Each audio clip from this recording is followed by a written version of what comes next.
So, with the brand new year, I decided to finally tackle my spice cabinet because I had reached the point where every time I cooked, I was digging or knocking things over and somehow buying like duplicates of every spice. So, I am going to unbox this Spice Rack Organizer. And honestly, I'm going to show you everything that came inside the box, how easy it was to assemble. I love that everything was double packaged. So, all of these jars came intact, no broken glass, nothing, because they were so securely packaged and I really appreciate that. Unboxing was really satisfying. The glass jars do feel solid, they're not flimsy or cheap. I like that it comes with the labels already included because that's usually the step that slows me down or that never gets done.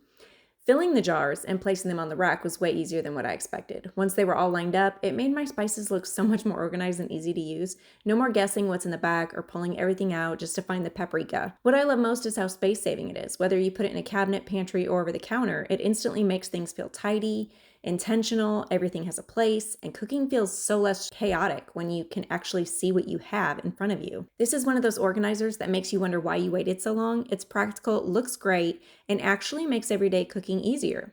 If your spice situation is out of control like mine was, this setup makes a huge difference without being overwhelming. We were sent this spice rack to test out, and after I've unboxed, assembled, and placed all my spices in it, I would definitely recommend.